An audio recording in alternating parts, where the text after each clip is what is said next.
GRC jewellers Kanchipuram வாடிக்கையாளர் அனைவருக்கும் இனிய பொங்கல் நல்வாழ்த்துக்கள்.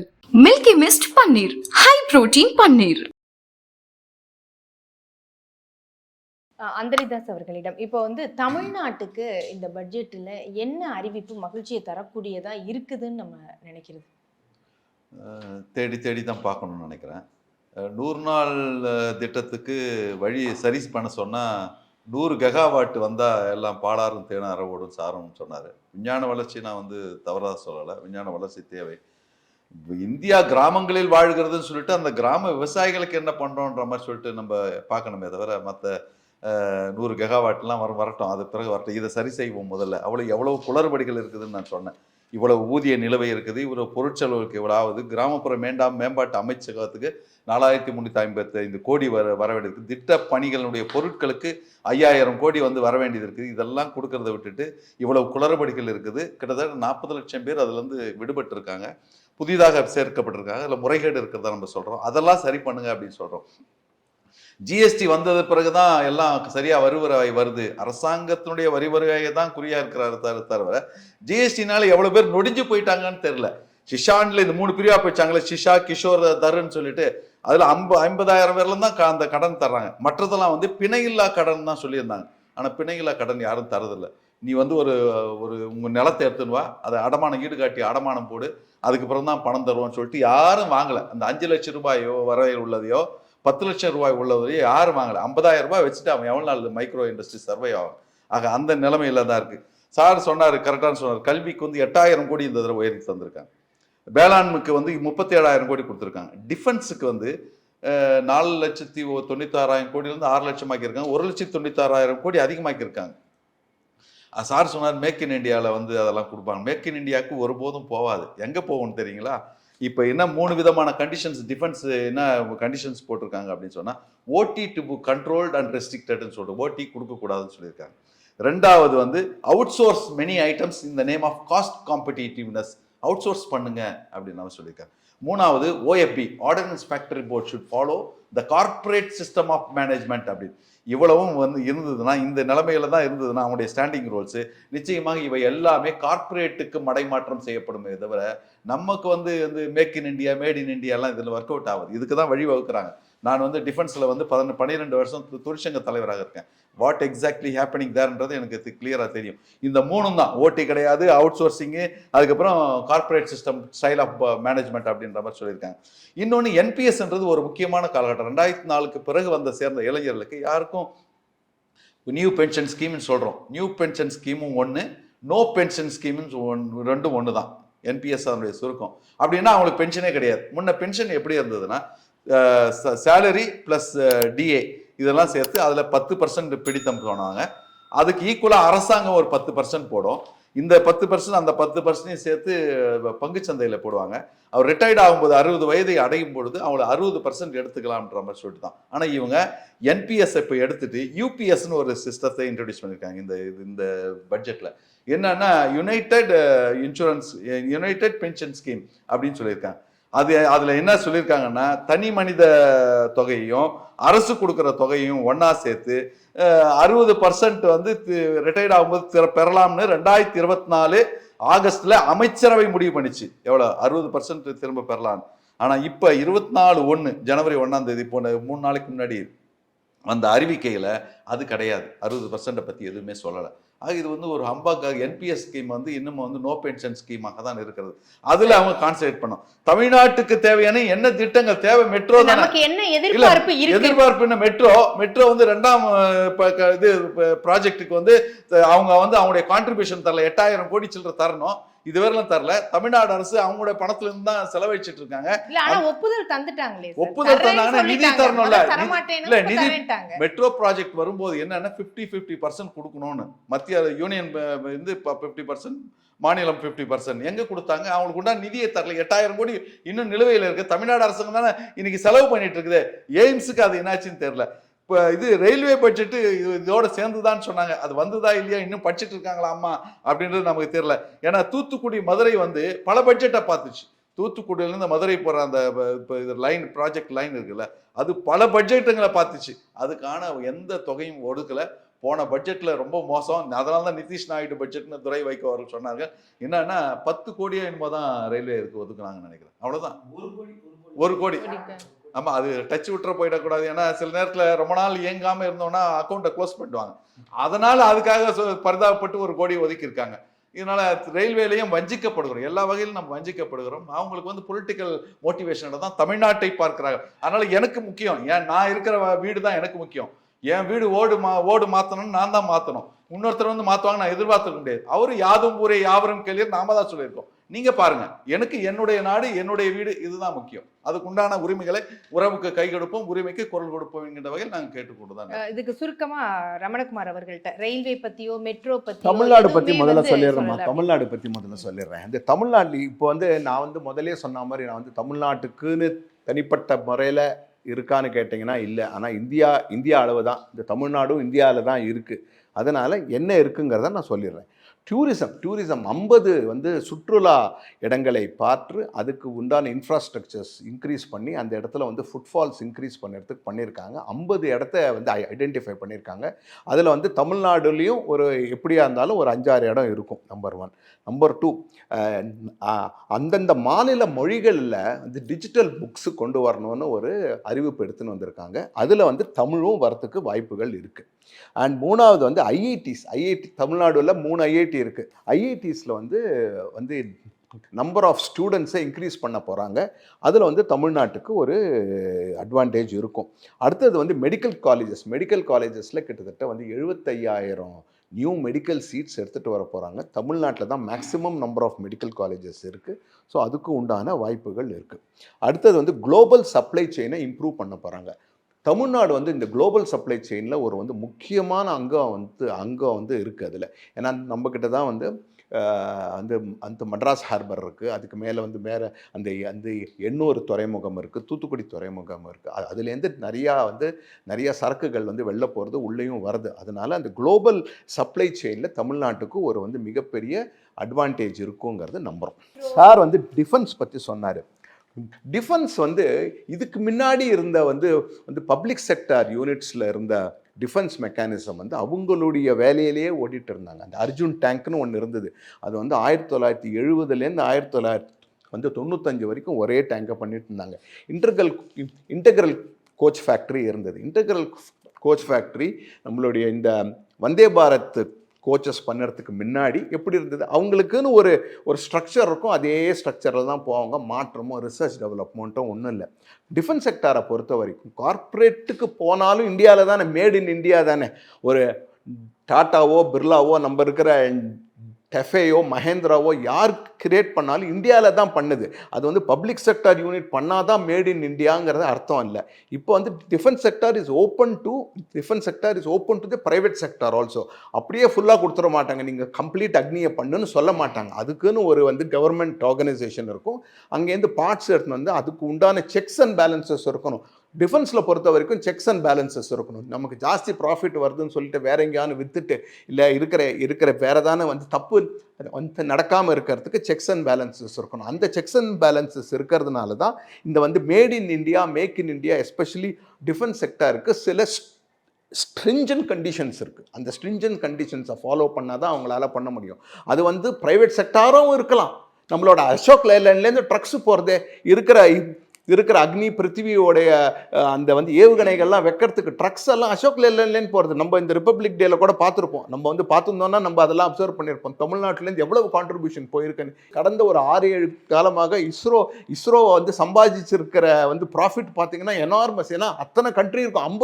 50 சேட்டலைட்டை ஒரே சமையெல்லாம் ஏற்று விட அளவுக்கு நம்மளுடைய தமிழ்நாடு சயின்டிஸ்ட்டும் நம்மளுடைய சவுத் இந்தியன் சயின்டிஸ்ட்டும் அவ்வளவு ஒரு பெரிய ஒரு இது பண்ணியிருக்காங்க. ஸோ அதனால இந்த டிஃபென்ஸ் செக்டாரை பொறுத்த வரைக்கும் அப்படிதான் இருக்கும். அதுலதான் கரம் உயர்த்துறீங்க. டிஃபென்ஸ் செக்டார் போனா கூட எங்க போகுது, கார்பரேட்டுக்கு தானே போனாலும். அது எங்க இருக்குது, நம்ம ஊர்ல தானே இருக்குன்னு அப்படின்ற மாதிரி சொன்னாரு. 1965 ஆவடியில ஹெவி வெஹிக்கிள்ஸ் ஃபேக்டரி என்கின்ற டேங்க் தொழிற்சாலை பண்டித நேரு கிருஷ்ணமேனன் டிஃபென்ஸ் மினிஸ்டர் வச்சு திறக்கும் பொழுது இதை தான் சொன்னார். இந்த நாட்டிலே பொதுத்துறை நிறுவனங்கள், பப்ளிக் செக்டார் யூனிட்ஸ் வந்து 250க்கு மேலே நாங்கள் உருவாக்கி இருக்கிறோம் என்று சொன்னால், நாட்டிலே ஒரு சமச்சீர் வளர்ச்சி வர வேண்டும் என்பதற்காகத்தான் உருவாக்கி இருக்கிறோம். இதுதான் நான் வழங்குகின்ற ஆலயங்கள்னர். ஆலயம் சொன்னதுனால எனவே இடிக்க ஆரம்பிச்சிட்டாங்க. ஆக இன்றைக்கு வந்து இவ்வளவும் பண்றது கார்பரேட்டுகளுக்கான ஆட்சி அப்படின்னா இதனால தான் நாங்க சொல்றோம். சார் வந்து தெள்ள தெளிவா வெளில வந்துட்டாரு. கார்பரேட்டுகளுக்கான ஆட்சி தான். அது அது வந்து இப்படி சார் அது இப்படி ஒரு பொலிட்டிக்கல் இது வந்து இது வந்து கொடுக்கறாரு. அவங்க கட்சி சப்போஸ் என்டிஏலே இருந்ததுன்னா அவர் இப்படி இல்ல சத்தியமா பேச மாட்டாரு. அது வேற விஷயம். இல்ல எதுல இருந்தாலும் சார் இந்த இடத்துல இருந்து நாங்க எதிர்ப்போம். அதெல்லாம் நீங்க வந்து அதெல்லாம் நீங்க என்டிஏல இருந்தாலும் இப்படி நீங்க பேச மாட்டீங்க. பிரான்ஸ்ல வந்து போர் விமானங்கள் வாங்குனாங்கல்ல, என்ன போர் விமானம்? ரஃபேல் வாங்குனாங்கல்ல. அதுல என்ன சொன்னாங்க, குறிப்பிட்ட விமானங்கள் தான் நாங்க வாங்க போறோம். டெக்னிக்கல் நோ ஹவ் வச்சுக்கிட்டு HAL திருச்சியில இருக்கின்ற இந்துஸ்தான் ஏரோநாட்டிக்ஸ் லிமிடெட்ல தான் செய்ய போறோம் நாங்க. என்ன கார்பரேட்டுக்கு தான் போச்சு. ஆக யாருக்கான ஆட்சின்றது நமக்கு தெரியும். அதாவது இவர் சொல்றாரு தமிழ்நாட்டுல இந்தியா தான் தமிழ்நாடு இந்தியாவில தானே இருக்குன்னு, அதெல்லாம் மாற்று கருத்து கிடையாது. பாரதி கூட சொன்ன செப்பு மொழி 18 உடையால் என் சிந்தனை ஒன்றுடைய. சிந்தனை உங்களுக்கு ஒண்ணு போல இல்லை. தமிழ் வளர்ச்சிக்கு வந்து செலவிடுறதை விட 22 மடங்கு 25,000 பேர் பேசுகின்ற ஒரு செத்துப்போன மொழி சமஸ்கிருதத்துக்கு ஒதுக்குறீங்களே, ஏன் இந்த பாரபட்சம் அப்படின்னு தான் நாங்க கேட்கிறோம். கிராமப்புற பெண்களுக்கு பல அம்சங்களை கொடுத்துருக்குறாங்க. இந்த தானியா கிருஷி திட்டம்னு ஒண்ணு வந்திருக்குது. 1000 மாவட்டங்களுக்கு பருப்பு உற்பத்தி அப்படின்ற மாதிரி சொல்லியிருக்கு. ஆனா என்ன நிலைமையில இருக்கிறாங்க, எல்லாம் மெட்டீரியல் சாகுமான்றது தெரியல. விதைத்ததிலே முளைத்தது பாதி, முளைத்ததிலே வளர்ந்தது பாதி, வளர்ந்ததிலே விளைந்தது பாதி, விளைந்ததிலே கிடைத்தது பாதி, கிடைத்ததிலே கடனுக்கு பாதி என்று நாட்டிற்குள்ளேயே நாடு கடத்தப்படுகின்ற இக்கட்டான சூழ்நிலையில் தான் விவசாயிகள் இருக்கிறாங்க. உருப்படியான திட்டங்கள் வந்தால் நாங்கள் ஏற்றோம். அதனாலதான் 3 லட்சத்துல இருந்து 5 லட்சம் இருக்கு சார். என்ன சொல்றேன் எழுதி வச்சிருக்கு சார். வரட்டும் சார், நாக்குக்கு வரட்டும் சார். நான் வந்து பாசிட்டிவா பாக்குறேன், நீங்க வந்து நெகட்டிவா பாக்குறீங்க, அவ்வளவுதான். நான் பாக்குற பார்வையே வந்து பார்க்க விடுங்க. நீங்க பாருங்க, நீங்க பாக்குற பார்வையே பாருங்க. அம்மா இன்னொரு இருக்கறீங்க, நீங்க பாசிட்டிவா பார்க்க தெரியாது, நீங்க நெகட்டிவா தான். எப்படி பார்த்தாலும் எங்களுக்கு இம்ப்ளிமெண்டேஷன் வந்தா ஆமா, இம்ப்ளிமெண்டேஷன் வந்தா போதும். இம்ப்ளிமெண்டேஷன் வருதா இல்லையான்னு பார்க்கணும். அடுத்த பட்ஜெட் போது நீங்க இதே மாதிரி ப்ரோக்ராம போன பட்ஜெட்ல என்னெல்லாம் ஆயிருக்கு, என்னெல்லாம் பண்ணிருக்காங்கன்னு நேற்று ஒரு ஆய்வு அறிக்கை வச்சிருக்காங்க இல்லையா, அதுக்குண்டான ஒரு நிகழ்ச்சி வச்சீங்கன்னாக்கா இந்த பட்ஜெட் அடுத்த வருஷத்துக்குள்ள ஆயிருக்கா இல்லையான்னு சொல்ல முடியும். நெகட்டிவா பேசுறவங்க பேசிட்டே இருப்பாங்க. அந்த பட்ஜெட்ல நம்ம சொன்னோம்ல, இதே மாதிரிதான் மீனை குடுக்கறது இல்ல, மீன் பிடிக்க கத்து கொடுக்கறான்னு இதே வார்த்தைகள் தான் கடந்த பட்ஜெட்லயும் சொன்னோம். அதோட செயல் திட்டம் ஒரே வருஷத்துல ஆகாதமா, வந்து ஒரே வருஷத்துல ஆகாது. ஒரே வருஷத்துல எப்படி ஆகும்? It's all a process. நீங்க வந்து 2014 எப்படி இருந்தது, 2025 எப்படி இருக்கு?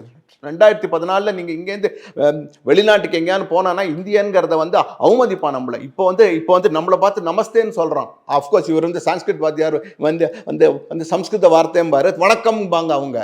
இப்பெல்லாம் அப்படியே வந்து மாறி இருக்கு. அந்த பாகிஸ்தான் எடுத்துக்கோங்க, நம்ம பத்தி எப்போ வேணாலும் பார்லிமெண்ட்ல அடிக்கலாம், பாம்பேல அடிக்கலாம், எங்க வேணாலும் இருக்கிறது. நம்ம அங்க போய் அடிச்சோன்னா வாய் மூடிட்டு உட்காந்துருக்கோம். சரி, வில்சன் அவர்கள்ட்ட இப்ப சாதாரண ஏழை எளிய மக்கள், நடுத்தர மக்களுக்கு இந்த பட்ஜெட்டில் என்னவாக இருக்கிறது, என்ன அறிவிப்புகள் அவங்களுக்கு ஒரு மகிழ்ச்சியை தரக்கூடியதா இருக்கு?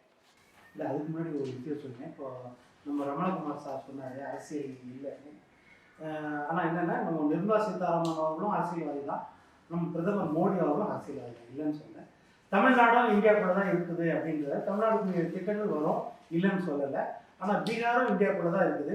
அந்த பீகார் பெயர் அங்கே உச்சரித்தது தான் ஒரு நெருடலாக இருக்குது, தனிப்பட்ட முறையில். அவ்வளோ செய்ய போகிறாங்க, தமிழ்நாட்டுக்கும் செய்ய போகிறாங்க, இல்லைன்னு சொல்ல. ஆனால் அந்த உச்சரிப்பில் ஒரு அரசியல் இருக்குதா இல்லையா, அதுதான் ஒரு தமிழ்நாடுங்கிற பேரே சொல்லலன்னு. தமிழ்நாடுல எந்த மாநிலமும் சரி, எந்த மாநிலமும் சொல்லன்றது அது உண்மை. அது பொதுவா அரசியல் கடைப்பிடி இல்லாம சொன்னாதான் நியாயம். தமிழ்நாடு பேர் சொல்லணும் அவசியம் இல்லை. ஆனா பீகார் மட்டும் சொல்றாங்கன்னு போது அது அரசியல் இருக்கும் இல்ல. அதுதான் நம்ம 7 திட்டங்கள் அவங்க கொடுக்குறாங்க. அதுல பாட்னா விமான நிலைய விரிவாக்கம், மற்ற திட்டங்கள்லாம் அவங்க குறிப்பிடுறாங்க. IIT-க்காக கட்டமைப்பு மேம்படுத்தப்படும், இதெல்லாம் குறிப்பிடுறாங்கன்னா அப்போ அந்த அவசியம் அவங்களுக்கு இருக்குதுல்ல அரசியல். அப்போ அரசியல் கட்சிகளுக்கு அந்த அவசியம் தேவைப்படல, தமிழ்நாட்டில் இருக்கிற அரசியல் கட்சிகளுக்கும் அப்படின்றது தான் உண்மை. அடுத்தது என்ன சொல்றேன்னா, இப்போ நீங்க சொன்ன மாதிரி திட்டங்கள் எடுத்தீங்கன்னா உளுத்தம் பருப்பு, தோரம் பருப்பு இதோட உற்பத்தி அதிகப்படுத்தணுன்றாங்க. உண்மையான விஷயம். 6 ஆண்டுகள்ல அதில் தண்ணீரை அடையணுன்றாங்க. நம்ம இந்த பருப்பு வகைகளை பொறுத்த வரைக்கும் வெளிநாட்டிலேருந்து நிறைய இறக்குமதி பண்றோம். இது இறக்குமதி இருக்கக்கூடாதுன்னு நினைக்கிறது நல்ல விஷயம் தான். இன்னும் சொல்ல, ஜல்ஜீவன் திட்டம் 2028 வரைக்கும் நீடிக்கப்படும் சொல்லியிருக்காங்க. இன்னொன்று 200 புற்றுநோய் சிகிச்சை மையங்கள், ஏன்னா தமிழ்நாட்டுக்கு மட்டும் கிடையாது, இந்தியா முழுக்க வந்து புற்றுநோய்க்கு வந்து நம்ம ரொம்ப வந்து எக்ஸ்போஸ் ஆகுறாங்க. மக்கள் வந்து புள்ளி விவரத்தில் தெரியுது. அது ஒருவேளை உணவு அமைப்பா இல்லைன்னா சுகாதார பற்றாக்குறையா அது தெரியல, கண்டுபிடிக்க முடியல. ஆனால் என்னன்னா புற்றுநோய் வந்து புள்ளி விவரத்தில் அதிகப்படுது இந்தியாவில் அப்படின்ட்டு தெரியுது. அதற்கு 200 புற்றுநோய் சிகிச்சை மையங்கள் இருக்கிறாங்க. 36 லைஃப் சேவிங் ட்ரக்ஸுக்கு வந்து எக்ஸம்ஷன் கொடுத்துட்டாங்க. எக்ஸைஸ் டியூட்டிலேருந்து கஸ்டமர் டியூட்டிலேருந்து. அது வரவேற்பு தான் இல்லைன்னு சொல்லுவேன். சிறுநகர விமான சேவைக்கு உடான் திட்டம் 120 புதிய இடங்களை விமான சேவைக்கு தேர்ந்தெடுத்து அதில் வந்து 4 கோடி பேர் அதிகமாக பயணிக்கக்கூடிய அளவுக்கு நாங்கள் ஏற்பாடு பண்ணோம் அப்படின்னு சொல்கிறாங்க. நம்ம வளர்ச்சி யுகத்தில் அது உண்மைதான், இல்லைன்னு சொல்லலை.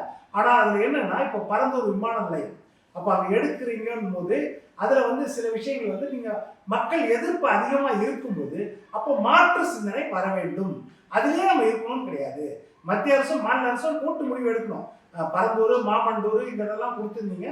அதில் இங்கே மட்டும் அவங்க எடுக்கிறாங்கன்னா இங்கே 1002 குடும்பங்கள் தான், அங்கே 1500 குடும்பங்கள், 500 குடும்பங்கள் வித்தியாசம் தான். பட் என்னன்னா, நீர்நிலைகள் அப்புறம் விவசாய நிலங்கள் இதெல்லாம் எந்த அளவுக்கு இருக்குதுன்னு பார்க்கல. இன்னொரு பக்கம் பார்த்தீங்கன்னா, நம்ம இந்தியன் மிலிட்ரி அகாடமி IME நம்ம இருக்கிற மீனம்பாக்கம் விமான நிலையம் பக்கத்துலேயே இருக்குது. 700 ஏக்கர், உங்களுக்கு தேவை 1000 ஏக்கர், 700 ஏக்கர் அங்கேயே இருக்குது. அதையே நம்மளால ராணுவத்துக்கிட்டேருந்து அதை வாங்கி அவங்களுக்கு வந்து வேற இடம் ஏற்பாடு பண்ணி கொடுத்து அப்போ அந்த மீனம்பாக்கம் விமான நிலையத்தை விரிவாக்கலாம் இல்லையா? எதுக்கு நம்ம பரந்துரை அதே பார்வையில் நம்ம பார்க்கணும்? இது வந்து இதெல்லாம் வந்து பெரிய விஷயம். இதெல்லாம் வந்து மத்திய அரசு வந்து யோசிக்கணும். அடுத்தது மருத்துவ படிப்புக்காக 10,000 கூடுதல் இடங்கள், 5 ஆண்டுகளில் 75,000 கூடுதல் இடங்கள் அமைப்போம்னு சொல்றாங்க. அதுக்குள்ள வந்து இந்த எய்ம்ஸும் அமைக்கப்படணும். எய்ம்ஸ் உடனடியாக அமைக்கப்படணும். இப்போ ஒரு எய்ம்ஸ் இல்லாமல் இன்னொரு எய்ம்ஸே நம்ம கட்டமைச்சிருக்கலாம் தமிழ்நாட்டை பொறுத்த வரைக்கும். நீங்க ஏன்னா சர்வதேச அளவில் தமிழ்நாடு வந்து ஒரு மெடிக்கல் ஹப் இந்த இடத்துல. அப்போ நம்மளுக்கு 2 எய்ம்ஸே கொண்டு வந்திருக்கலாம் மத்திய அரசு. ஏன்னா இன்னைக்கு வரல அவங்க ஆட்சிக்கு வந்து 11 வருஷம் முடிய போகுது. அப்போ இதை வந்து அவங்க செய்திருக்கலாம், அந்த கிரெடிட் அவங்களே எடுக்கலாம், இல்லைன்னு சொல்லலை. அடுத்தது பார்த்தீங்கன்னா, காப்பீடு துறையில ஒரு அதிர்ச்சி வைத்தியத்தை நிர்மலா சீதாராமன் கொடுத்தாங்க. என்னன்னா, 74% வரைக்கும் வெளிநாட்டு முதலீடை நம்ம அனுமதிச்சிருந்தோம். இப்போ 100% அனுமதிக்கிறோம். இது முக்கியமான ஒரு விவாதிக்க வேண்டிய ஒரு விஷயமா இருக்குதா சார்? 100% இன்வெஸ்ட்மெண்ட் என்பது இந்த காப்பீடு துறையில பார்த்தீங்கன்னா நம்மளுடைய, அதாவது ஒன்று லைஃப் காப்பீடு, இல்லைன்னா மருத்துவ காப்பீடு. இது வந்து நம்ம நாட்டில் ரொம்ப அவசியமானது. ஏன்னா நம்ம கட்டமைப்பு வந்து கூட்டு குடும்பத்தை தாண்டி இப்போ தனி குடும்பங்களை நோக்கி போகிறது. அப்படின் போது இந்த இன்சூரன்ஸ், இன்னொன்று பென்ஷன் ஸ்கீமும் இல்லை. அப்போ இந்த இன்சூரன்ஸ் ஸ்கீம் தான் கடைசி காலத்துல நம்ம மூத்தவர்களை காப்பாற்றும். உலகத்திலேயே அதிகமாக மக்கள் தொகை கொண்ட நாடா நம்ம இருக்குது. நம்ம மூத்தவர்கள் கொண்ட நாடா மாற போறோம். அப்படி இருக்கும்போது இந்த துறையில வெளிநாடு முழு முதலீடு வந்தால் அந்த பாதுகாப்பு இருக்குமா? அரசாங்கம் கொடுக்கக்கூடிய பாதுகாப்பு அது இருக்குமான்றது ஒரு கேள்விக்குறி. அதனால இந்த விஷயத்தை வந்து அவங்க மறுபரிசீலனை பண்ணணும். இல்ல, இவங்க இதை அனுமதிக்கிறதுக்கான காரணம் என்னவாக இருக்கு? இப்ப இந்த சந்தேகம் வருது இல்ல, அந்த பாதுகாப்பு இருக்குமா அப்படிங்கறது. இன்சூரன்ஸை பொறுத்த வரைக்கும் எப்படின்னாமா, இன்சூரன்ஸ் நம்ம என்ன பண்ணாலும் ரீஇன்சூரன்ஸ்னு இருக்கும். ரீஇன்சூரன்ஸ் வந்து நம்ம வந்து இங்க இருக்கிற இன்சூரன்ஸ் கம்பெனிஸ் வந்து மற்ற இன்சூரன்ஸ் கம்பெனிஸோட ரீஇன்சூரன்ஸ் பண்ணோம். அந்த ரீஇன்சூரன்ஸ் பண்ணுறது எப்பவுமே வந்து லார்ஜ் ஃபாரின் கம்பெனிஸ் தான் அது. ஸோ இதில் வந்து என்ன எடுத்துன்னு வந்திருக்காங்கன்னா, FDA 100% நான் உனக்கு கொடுத்துட்றேன், 100% நீங்கள் உங்களோட முதலீட்டில் உள்ள வாங்க. ஆனால் இந்தியாவில் எடுக்கிற அத்தனை ப்ரீமியமும் இந்தியாவில் தான் இருக்கணும், வெளியில் போகக்கூடாது. மற்ற கம்பெனிஸ்லாம் எப்படி பண்ணணும்னா, ராயல்ட்டி, ஃபீஃபா டெக்னிக்கல் சர்வீசஸ் எதான்னு சொல்லி அந்த ப்ராஃபிட்டை வந்து வெளிநாட்டுக்கு எடுத்துகிட்டு போயிடுவாங்க. இன்சூரன்ஸை பொறுத்த வரைக்கும் FDAயை நான் வந்து 100% இன்க்ரீஸ் பண்ணுறேன். ஆனால் அதில் இருக்கிற ப்ரீமியம் அது இந்தியாவிலேயே இருக்கணும். ஸோ இப்போ வந்து இல்லை இருங்க இந்தியாவில் இப்போ எப்படின்னாக்கா 74% இருக்கு. 74% நான் இன்சூரன்ஸ் வாங்கி ரீஇன்சூரன்ஸ்க்கு நான் ஃபாரின் கம்பெனியில் தான் கொடுத்தாகணும். அப்போ தான் எனக்கு வந்து என்னுடைய வந்து ரிஸ்க்கை நான் மிட்டிகேட் பண்ண முடியும். இதில் என்ன சொல்லியிருக்காங்க, ஃபாரின் கம்பெனி நீயே உள்ள வந்து இந்தியாவில் வாங்குற அத்தனை ப்ரீமியமும் இந்தியாவிலேயே வை, இந்தியாவிலே வச்சாக்க இந்தியாவிலேயே டெவலப் ஆகுங்கிறது. எதுக்காக சொல்லிடுறேன்னா, 1950 வந்து நம்ம முதல்ல ஃபினான்ஸ் கமிஷன் அமைக்கிறோம். அப்போ வந்து என்னன்னா, 2வது 5 ஆண்டு திட்டம் 51 வருது. அப்போதான் வந்து நம்ம வந்து சுதந்திரம் அடைந்த நாடு, மற்ற நாடுகள் மாதிரி கிடையாது, நம்ம வித்தியாசமா. அப்போ நம்ம பொதுத்துறை நிறுவனங்கள் நமக்கு தேவை. நம்ம கட்டமைப்பை மேம்படுத்தணும். ஒரு குண்டூசி கூட தயாரிக்க முடியாத சூழல் இருக்கணும். அதனாலதான் பொதுத்துறை நிறுவனங்கள் வந்து 368 பொதுத்துறை நிறுவனங்கள் 2021 வரைக்கும் இருக்கு. ஆனா மத்திய அரசு அந்த பொதுத்துறை நிறுவனங்கள்ல இன்றைக்கு வரைக்கும் 86% அளவிற்கு இண்டிபெண்டன்ட் டைரக்டர்ஸ் போடல இன்னைக்கு வரைக்கும் அந்த நிறுவனங்கள்ல. அப்போ இந்த பப்ளிக் செக்டார்ல வரும்போது அதுதான் நான் இந்த இன்சூரன்ஸ் சொல்றேன். இன்வெஸ்ட்மெண்ட், வெளிநாடு இன்வெஸ்ட்மெண்ட் வரணும். FDI நம்ம வந்து அந்த பொருளாதாரத்தை பொறுத்த வரைக்கும் இன்டர்நேஷனல் லெவலில் நம்ம ஒப்பந்தம் அக்ரிமெண்ட் இருக்கும். ஆனா எந்தெந்த துறையில FDI கொண்டு வரணும், எந்தெந்த துறையில கொண்டு வரக்கூடாது. இப்ப நம்ம PDS சிஸ்டம் பாத்தீங்கன்னா நமக்கு ஸ்ட்ராங்கா இருக்கும் தமிழ்நாட்டில். இப்ப நம்மளுக்கு வந்து மற்ற சிஸ்டம்ல அதுக்கு அவசியம் கிடையாது. அப்ப நம்ம எதுல ஸ்ட்ராங்கா இருக்கிறோமோ அதுக்கு நம்ம புதிய கல்விக் கொள்கையை கூட நம்ம எதுக்கு வாழாமோம்னா, நம்மளால 2018-19 உயர்கல்வியில 52% அடைஞ்சிட்டோம். சரி, மோடி அவர்கள் 2030 தான் அதை அடைய போறாரு. அப்ப நம்ம அதுக்காகத்தான் அது வேண்டாம் அப்படின்றது நம்ம சொல்ல வரோம். இது போல எந்தெந்த விஷயத்துல நம்ம FDI தேவை அப்படின்றத அவங்க வந்து யோசிச்சு செய்யணும். இப்ப பிசிக்கல் டெபிசிட், நிதி பற்றாக்குறை இல்ல இந்த இதுக்கு வந்துருவோம் திரும்ப. இந்த காப்பீடு துறையில FDI-னுடைய நான் என்ன நினைச்சேன், ஃபர்ஸ்ட் டெவலப் இந்தியா என்றது சுருக்கம் தான் நான் நினைச்சிட்டு இருந்தேன். ஆனா இப்பதான் சொன்னாங்க ஃபாரின் டைரக்ட் இன்வெஸ்ட்மெண்ட் அப்படின்னா 74% ஃபாரின் டைரக்ட் இன்வெஸ்ட்மெண்ட் இருக்கும்போது கார்பரேஷன் இது இன்சூரன்ஸ்ல கம்பெனிஸ்ல என்ன நிலைமைன்னா, 2008 வந்து மும்பையில் தாஜ் ஹோட்டலில் பெரிய தீவிரவாதிகள் தாக்குதல் நடந்தது. 66 பேர் இறந்து போய்விட்டார். அதில் நம்முடைய படைக்கு தலைமை வைத்தவர் பேர் வந்து ஹேமந்த் கர்கரே, அதிரடி படை தலைவர். அவர் கிராஸ் ஃபயரிங்கில் இறந்து போயிறார். வெளிநாட்டில் இந்த ஃபாரின் டைரக்ட் இன்வெஸ்ட்மெண்ட்டில் வந்த இன்சூரன்ஸ் கம்பெனிகள்லாம் இந்த தீவிரவாதம் வந்து பயங்கரவாதம் எங்களுடைய விதிமுறைகளுக்கு உள்ளே வராது, ஆகவே இந்த உரிமை தொகையை நாங்கள் கொடுக்க மாட்டோம்னு சொன்னாங்க. நம்ம ஊரில் இருக்கிற 50 வருடமாக காலம் தள்ளி கொண்டிருக்கின்ற LIC என்கின்ற அந்த நிறுவனம் தான் ஹேமந்த் கர்கரனுடைய மனைவிக்கு 24 மணி நேரத்தில் கொண்டு போய் அந்த இன்சூரன்ஸ் தொகையை சேர்த்தது. இதுதான் ஃபாரின் டைரக்ட்மெண்ட். 74% இருக்கும் பொழுதே இந்த நிலைமைன்னா 100% வந்தால் என்ன நிலைமைன்றது அவரவருடைய யூகத்துக்கு நான் விட்டு விடுகிறேன். இல்லை, அதில் இன்னொரு விஷயம், நம்ம நிதின் கட்கரி அவர்கள் அவங்க பிஜேபிக்கு நிர்மலா சீதாராமன் கடிதம் எழுதுங்க.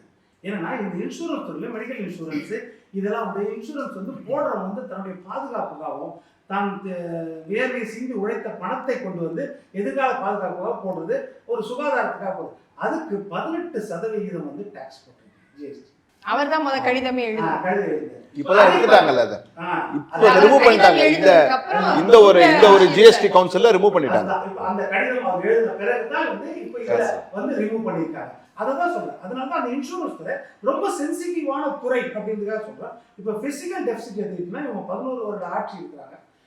நம்மளுக்கு வந்து வரி வருமானம் வரும், நேரடி மறைமுக வரி வருமானம் எல்லாமே, மூலதன வருமானம் எல்லாமே அதிகரிச்சிருக்கும் போது நிதி பற்றாக்குறை ஏன் போன வருஷமும் 4.9 இருந்துச்சு, இந்த வருஷமும் 4.8 இருக்கு. நிதி பற்றாக்குறை ஏன் நம்ம சரி பண்ணல? ஏன்னா தொடர் ஆட்சி, கண்டினியூஸ் ஆட்சி வந்து கொடுத்துருக்குறாங்க உங்களுக்கு. அப்படி இருக்கும்போது இதை நீங்க சரி பண்ணியிருக்கணும். அடுத்து இன்னொன்று, இந்த ஆண்டு வந்து கிட்டத்தட்ட 14,82,000 கோடி கடன் வாங்க போறோம். 15 லட்சம் கோடி கடன் வாங்க போறோம். அப்போ 15 லட்சம் கோடி இந்த கடன் வாங்க வேண்டிய அவசியம் இல்லை. இதுல வந்து 75% மூலதன செலவுக்கு நம்ம பண்ண போறோமா, இல்ல மற்ற செலவுகளுக்கு பண்ண போறோமா? ஏன்னா இப்போ மீன் பிடிக்க தான் கற்றுக் கொடுக்குறீங்க, நம்ம மீன் நீங்கள் கொடுக்கல. அப்படி இருக்கும்போது அப்போ இன்வெஸ்ட்மெண்ட் செக்டாருக்கு தானே இது போகணும் அப்படின்றத நம்ம பார்க்கணும். இன்னொன்று, இப்போ லித்தியம் பேட்டரிக்கு வரி ரத்து கொடுத்துருக்காரு, வரவேற்பாங்க. இது மின்சார வாகனங்களுக்கு வரி சலுகைக்கு கொடுத்துருக்காங்க, அதெல்லாம் நல்லா வரவேற்கக்கூடியதான். தோல் பொருட்களுக்கு வந்து இறக்குமதிக்கு வந்து சலுகை வரி ரத்து கொடுத்துருக்காங்க. 22 லட்சம் பேருக்கு அந்த ஒரு செக்டாரில் மட்டுமே வேலை வாய்ப்பு வரும்னு கொடுத்துருக்காங்க. கிட்டத்தட்ட 4 லட்சம் கோடி டர்ன் ஓவர் வரும்னு கொடுத்துருக்காங்க. இப்போ அந்த ஒரு செக்டார் மட்டும் தெரியும். கடந்த காலத்துல வந்து இளைஞர்களுக்கு வேலை வாய்ப்பு அப்படின்றத நீங்க கொண்டு வந்தீங்க. அந்த இளைஞர்களுக்கு வேலை வாய்ப்பு இன்றைக்கு எந்த அளவில் இருக்குது? இப்போ போன பட்ஜெட்ல வந்து 2004-05 வந்து 4.1 கோடி பேருக்கு திறன் மேம்பாட்டு பயிற்சி, வேலை வாய்ப்பு திறன் மேம்பாட்டுக்காக 2 லட்சம் கோடி ஒதுக்கீடு பண்ணாங்க. அதோட ஸ்டேட்டஸ் போய் நிற்கிறது. அப்ப அதோட ரெப்யூட்டேஷன் நீங்க தெரிஞ்சிருக்கணுமா இல்லையா? அப்போ அதுக்குதான் ஒரே வருஷத்துல வராது அப்படிங்கிறாங்களே. அதெல்லாம் தொலைநோக்கு பார்வையில கொண்டு போறது எந்த அளவுக்கு ஆயிருக்குது? போன வருஷம் நம்ம இன்வெஸ்ட்மெண்ட் பண்ணது 2 லட்சம் கோடி. சார் அது வந்து இன்டர்ன்ஷிப் சார். இன்டர்ன்ஷிப் வந்து அவங்க வந்து படிக்கும்போது படிப்புக்கும் இண்டஸ்ட்ரிக்கும் உள்ள ஒரு லிங்கேஜுக்காக அவங்க வந்து போகலாம். அதுக்கு வந்து கவர்மெண்ட் வந்து ஆமா ட்ரைனிங் பீரியட் எப்படி உங்களுக்கு இப்பவே ஃப்ரூட் கொடுக்கும்? அவங்க ட்ரைனிங் எடுத்து அதெல்லாம் வந்து சாஃப்ட் ஸ்கில்ஸ் இம்ப்ரூவ் ஆயிருக்கும். சாஃப்ட் ஸ்கில்ஸ்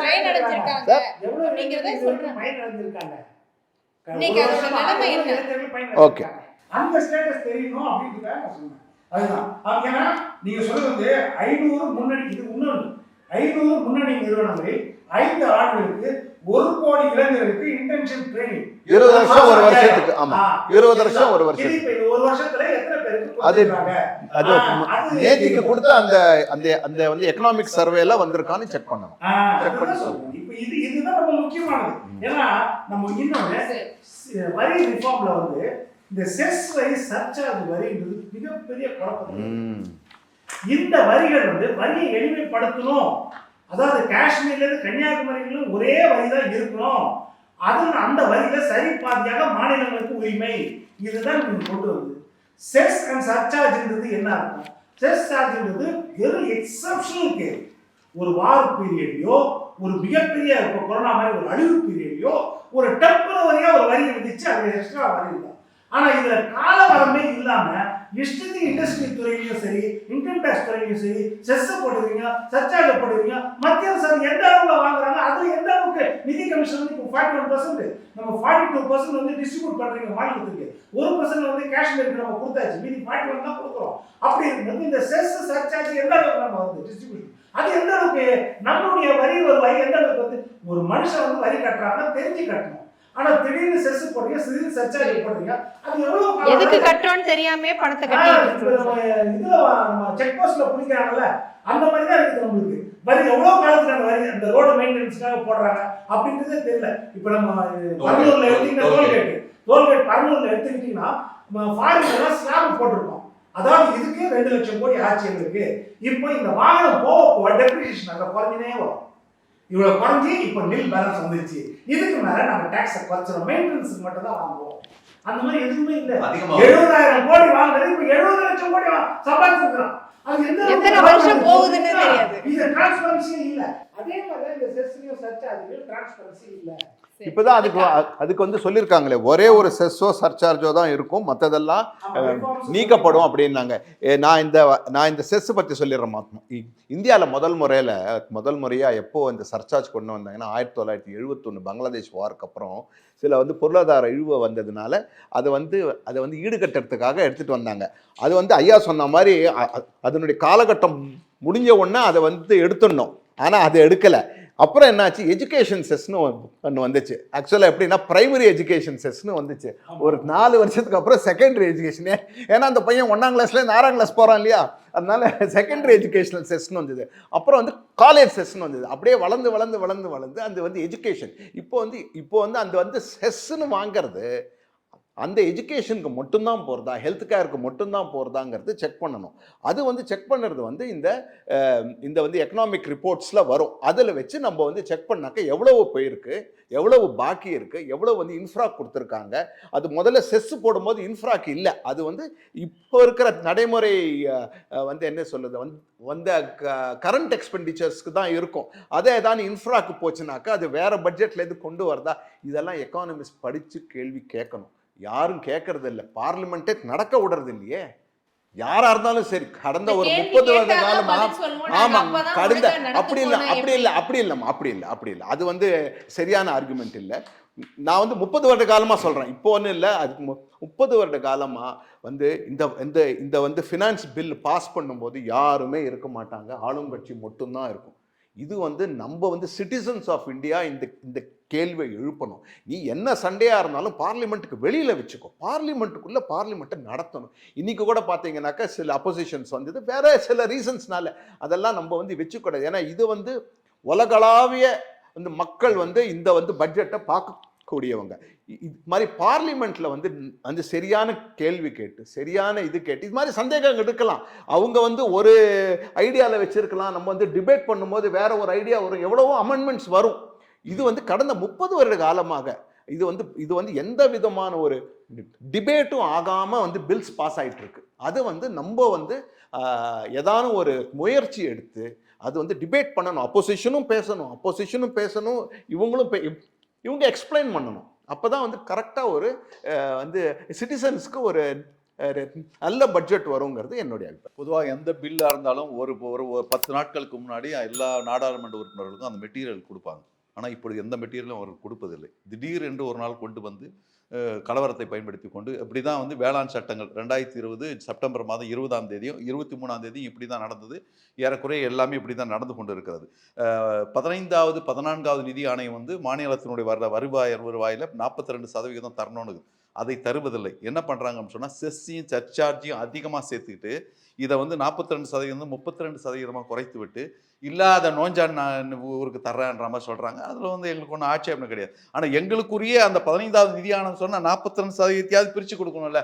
டார்வின் 2 தத்துவங்களை சொன்னான். சர்வைவல் ஆஃப் த ஃபிட்டஸ்ட், அதாவது இருப்பை தக்க வைத்துக் கொள்வது, இது ஸ்ட்ரகிளிங் ஃபார் எக்ஸிஸ்டன்ஸ், உயிரோடு இருப்பதோ இல்லை தக்க வைத்துக் கொள்வதோ என்பது சென்ற வருடம் பட்ஜெட்டில் தமிழ்நாட்டினுடைய ரயில்வேவுக்காக ஒரே ஒரு கோடியாக ஒதுக்கிவிட்ட பிறகு இருப்பை தக்க வைத்துக் கொள்ள முடியுமா அல்லது உயிரோடு இருக்க முடியுமா என்பது அவர்கள் சிந்திக்க வேண்டியது. சரி, நான் இதை நிறைவு கருத்தாகவே நான் எடுத்துக்கிறேன். நிறைவு கருத்தாக சுருக்கமாக இல்லை, இப்போ கடந்த ஆண்டே பீகாருக்கு கொடுத்துருந்தாங்க. பீகாருக்கு வந்து ஏர்போர்ட்டு, அப்புறம் மெடிக்கல் காலேஜ், ஐவிஎஸ்க்காக 26,000 கோடி, வெள்ளத்தடுப்புக்கு 11,500 கோடி, மின் உற்பத்திக்கு 20,000 மெகாவாட், 24,000 மெகாவாட்டுக்கு 21,400 கோடி போன தடவை கொடுத்தாங்க. அது இப்போ என்ன ஆச்சு அப்படின்றதுல இன்னொரு பக்கம் எடுத்தீங்கன்னா NDRF ஃபண்டு. இப்போ தமிழ்நாட்டை பொறுத்த வரைக்கும் அதிகமாக நம்ம பாதிக்கப்படுறோம். இந்த முறை பார்த்தீங்கன்னா கடந்த காலம்லாம் வட மாநில மாவட்டங்கள் மட்டும்தான் பாதிக்கப்படுறோம். இந்த வரலாறு காணாத வெள்ளம் தென் மாவட்டங்களில் ஏற்பட்டு மிகப்பெரிய பாதிப்பு, எத்தனையோ ஊர்கள் அழிஞ்சு போயிடுச்சு. அப்போ அந்த NDRF ஃபண்ட்ல அட்லீஸ்ட் இந்த பட்ஜெட்ல ஒரு முறைக்கு 2 தடவை குழுக்கள் வந்து ஆராய்ந்தாங்க கடந்த வருடத்துல. அப்போ அதனால என்னன்னா நிஜம் புயல். அப்போ இந்த பட்ஜெட்லயாவது அதுக்கு ஏதாவது ஒரு நிவாரணம் நமக்கு கிடைக்குது வெள்ள தடுப்புக்கு, அது ஏதாவது போட்டிருந்தாங்கன்னா சிறப்பா இருக்கும். அது வருங்காலங்களில் தெரியும் ஒருவேளை போட்டிருக்காங்களா இல்லையான்றது வருங்காலம். சரி, இதை நிறைவு கருத்தாவே நான் எடுத்துக்க. ரமணகுமார் அவர்கள்ட்ட நிறைவாக 10 அம்சங்கள் கொண்டது இந்த பட்ஜெட் அப்படின்னு ஆரம்பிச்சாங்க. இதுல இளைஞர்கள், விவசாயிகள், ஏழைகள், பெண்கள் அப்படிங்கிறது ஒரு செக்டார் ஒவ்வொன்றா அம்சங்கள் சொல்லப்பட்டது. இது எல்லாத்தையும் நிறைவு பண்ணியிருக்கிறதா, எந்த இடத்துல இன்னும் நம்ம வந்து கவனம் செலுத்த வேண்டியதாக இருக்கிறது? கவனம் செலுத்த வேண்டிய இடம் வந்து எம்எஸ்எம்இ செக்டார்மா. எம்எஸ்எம்இ செக்டாருக்கு இன்னும் கொஞ்சம் இம்பார்ட்டன்ஸ் கொடுக்கணுங்கிறது என்னுடைய கருத்து. அது வந்து ஏன்னா நான் வந்து பிஸ்னஸ் அட்வைஸராக இருக்கிறதுனால சில இது வந்து பார்த்ததுனால எனக்கும் தெரியறது. காம்படிட்டிவ்னஸ் வந்து ஓரில் ஐயா சொன்ன மாதிரி காஸ்ட் ரிடக்ஷன் அவங்களால பண்ண முடியல, பிராண்ட் வேல்யூ வரமாட்டேங்கிறது. அதுக்கு வந்து எம்எஸ்எம்இக்கு ஏதானும் ஒரு இன்னும் கொஞ்சம் சலுகைகள் தர வேண்டும்ங்கிறது என்னுடைய ஒரு இது. ரெண்டாவது வந்து எஜுகேஷன் வந்து இப்போ வந்து எல்லாருக்கும் ரீச் ஆகிட்டு இருக்கு. ஆனால் அது வந்து மீனிங்ஃபுல்லாக ரீச் ஆகணும். ஒரு இன்ஜினியரிங் எம்இ படித்த ஒரு புள்ள வந்து இந்த ஓலா டிரைவராக இருக்கிறதெல்லாம் வந்து மனசுக்கு ரொம்ப கஷ்டமாக இருக்குது. ஏன்னா அவ்வளவு தூரம் இன்வெஸ்ட் பண்ணிவிட்டு அவங்க வந்து அப்படி பண்ணுறாங்க. ஆனால் அவங்களுக்கு அதில் வந்து ஒரு சந்தோஷம் இருக்கிறது. அவங்க என்ன சொல்கிறாங்க, நான் வந்து இண்டஸ்ட்ரிக்கு போனால் இண்டஸ்ட்ரியோட அதிகமாக நான் சம்பாதிக்கிறேங்கிறாங்க. அதெல்லாம் வேறு விஷயம். ஆனால் அவங்க படித்ததுக்கு ஏற்ற மாதிரி அவங்களுக்கு வேலை வாய்ப்பு வரணும். வேலை வாய்ப்புக்கு அது மாதிரி உண்டான எம்ப்ளாயர்ஸையும் எம்ப்ளாயீஸையும் வந்து லிங்க் பண்ணணும். ஏன்னா அத்தனை வந்து தொழில் பண்ணுறவங்களும் எங்களுக்கு சரியான ஆட்கள் வந்து கிடைக்க மாட்டேங்கிறாங்கங்கிற ஒரு குற்றம் இருக்குது. உங்களுடைய இதுலேயும் இருக்கும், என்னுடைய இதுலேயும் இருக்குது. ஆனால் நிறைய இளைஞர்கள் வந்து வேலை வாய்ப்பு இல்லாமல் இருக்காங்க. அந்த வந்து கேப்பை எப்படி பிரிட்ஜ் பண்ணணும், அதுக்கு தான் இந்த ஸ்கில்லிங் எல்லாம் எடுத்துகிட்டு வராங்க. அது வந்து எவ்வளோ தூரம் அது வந்து பெனிஃபிஷியலாக இருக்குங்கிறது நம்ம வந்து வெயிட் பண்ணி. அதே மாதிரி நுகர்வு தன்மையை அதிகரிக்கிறதுக்கான இதில் வந்து என்னன்னாக்க இன்கம் டேக்ஸில் சார் சொன்னார், முதல்ல வந்து சேவிங்ஸ் இருந்தது நமக்கு. ATCயில் வந்து பப்ளிக் ப்ராவிடென்ட் ஃபண்டு, அப்புறமா இதர சேமிப்புகளுக்கு வந்து சலுகை கொடுத்தாங்க. அண்ட் ஏதோ ஒரு காலகட்டத்தில் என்ன ஆயிடுச்சுனாக்கா, இந்தியா வந்து சேவிங்ஸ் வேண்டாம், இந்த வெஸ்டர்ன் சிவிலைசேஷன் மாதிரி நான் என்ன சேவ் பண்ணிக்கணுமோ நான் பார்த்துக்கிறேன், நீங்கள் என்னுடைய பணத்தை என்கிட்ட கொடுத்துருங்க. அந்த கவர்மெண்ட் வந்து ஒரு பணத்தை வச்சு நான் உனக்கு செலவழிக்கிறேன், நீ வச்சுக்காத, அந்த பணத்தை என்கிட்ட கொடுத்துருங்க, நாங்கள் டிசைட் பண்ணிக்கிறோம், அதை வந்து எப்படி சேமிக்கணும் எப்படி செலவழிக்கணும் நாங்கள் டிசைட் பண்ணிக்கிறோம் அப்படின்னு சொன்னதுனால இன்கம் டேக்ஸில் செகண்ட் ரெஜிம் வந்தது. அந்த முன்னூறு ரெஜிமில் என்னன்னாக்கா எந்த விதமான ஒரு சேமிப்பு ATC, இந்த LIC, PPF, ஸ்கூல் ஃபீஸ் கட்டினதுக்கெல்லாம் உண்டான சலுகைகள்லாம் இல்லாமல் நான் உனக்கு அதை வந்து வரி விலக்காவே கொடுத்துட்றேன். நீ அந்த பணத்தை நீ எக்ஸ்ட்ரா இன்வெஸ்ட் பண்ணுவானே. ஏன்னாக்கா வந்து 1.5 லட்சம் ரூபாய் நான் இன்வெஸ்ட் பண்ணால் எனக்கு வந்து 20%னாக்கா எனக்கு வந்து 30,000 தான் வரி எனக்கு வந்து சலுகை வரும். அப்படி இல்லாமல் நான் வந்து உனக்கு அந்த 30,000 ரூபாய் சலுகையே கொடுத்துட்றேன், 3 லட்சம் ரூபாயிலேருந்து 7 லட்சம் ரூபாய் எடுத்துகிட்டு வந்துடுறேன், நீ அந்த பணத்தை என்ன வேணாலும் பண்ணிக்கோங்கன்னு வந்து கொடுத்ததுனால நுகர்வோர் இது இன்க்ரீஸ் ஆகிடுது. ஸ்பெண்டிங் இன்க்ரீஸ் ஆகும். ஸ்பெண்டிங் இன்க்ரீஸ் ஆச்சுனாக்க அந்த சேவிங்ஸ் கண்டிப்பாக ரெடியூஸ் ஆகும். ஆனால் இந்தியா மாதிரி கண்ட்ரீஸ்க்கு அந்த சேவிங்ஸ் ரொம்ப ரொம்ப முக்கியம். ஒரு காலகட்டத்தில் வந்து 52% GDPயில் வந்து 52% வாஸ் கான்ட்ரிபியூட்டட் பை சேவிங்ஸ்.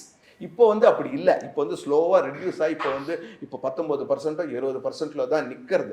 அதனால சேவிங்ஸ் அவங்க தான் பண்ணிக்கணும். அதை நீங்கள் வந்து டிசைட் பண்ணிக்கோங்க. உங்களுக்கு அந்த வந்து சிட்டிசனுக்கு அந்த கவர்மெண்ட் அந்த வந்து ஃப்ரீடம் கொடுத்துட்றாங்க. இன்னொன்று வந்து சார் சொன்னார், இந்த பென்ஷன் ஸ்கீம், இந்த யூனிஃபைட் பென்ஷன் ஸ்கீமில் எப்படின்னா 10% எம்ப்ளாயி கொடுத்தா 18% வந்து கவர்மெண்ட் வந்து கொடுக்குறேன்னு சொல்லியிருக்கு. அப்படிதான் நான் இப்போ அந்த யூனிஃபைட் பென்ஷன் ஸ்கீமை பற்றி பார்த்தேன். ஆனால் என்பிஎஸ்ல அப்படி இல்லை. நம்மளுடைய இன்வெஸ்ட்மெண்ட் எவ்வளோ இருக்கோ அதே இன்வெஸ்ட்மெண்ட் தான் கவர்மெண்ட் வரும். இதில் வந்து 10% யூனிஃபைட் ஸ்கீமில் நான் 10% போட்டால் அரசாங்கம் வந்து 18.5% போடுவோன்னு போட்டிருக்கு. ஒரே ஒரு டவுட் சார், அது ரிட்டையர்ட் ஆகும்போது 60% எடுக்கலாம்னு அமைச்சரவை தீர்மானம் போட்டிருக்குல்ல, அது ஏன் 24/1/2025 அறிவிக்கையில அது ஏன் இல்லை சார்? ஆன்வட்டி எப்பவுமே உண்டு. ஆன்வட்டி எப்பவுமே உண்டு. ஆன்வட்டி எடுக்கிறது வந்து எப்பவுமே டாக்ஸ் ஃப்ரீ, இன்கம் டாக்ஸ்ல அதுக்குன்னு ஒரு செக்ஷனே கொடுத்துருக்காங்க. அதெல்லாம் கொஞ்சம் பாருங்க. நான் வந்து ராங்கா இருந்தா நான் என்னுடைய வந்து கருத்தை மாத்திக்கிறேன். மொத்தத்துல இந்த பட்ஜெட் வந்து நதியினில் வெள்ளம், கரையில் நெருப்பு, இந்த இரண்டுக்கும் இடையே தவிக்கின்ற ஒரு தவிப்போடு ஏழை மக்களுடைய அவதியை இது செய்யாது. நினைவு கருத்தாகவே நான் எடுத்துக்கிறேன். நிர்மலா சீதாராமன் அவர்கள் சொன்னதா, வானோக்கி வாழும் உலகெல்லாம் மன்னவன் கோல் நோக்கி வாழும் குடி, அர்த்தம் புரிந்து அதற்கேற்றவாறு அரசு அமைய வேண்டும் அப்படிங்கிறது தான் எதிர்பார்ப்பாக இருக்கிறது. விருந்தினர்களுக்கு நன்றி. வணக்கம். வணக்கம். ஜிஆர்சி ஜுவல்லர்ஸ் காஞ்சிபுரம் வாடிக்கையாளர் அனைவருக்கும் இனிய பொங்கல் நல்வாழ்த்துக்கள். மில்கி மிஸ்ட் பன்னீர், ஹை புரோட்டீன் பன்னீர். மின்னம்பலம்.com தமிழின் முதல் மொபைல் பத்திரிகை.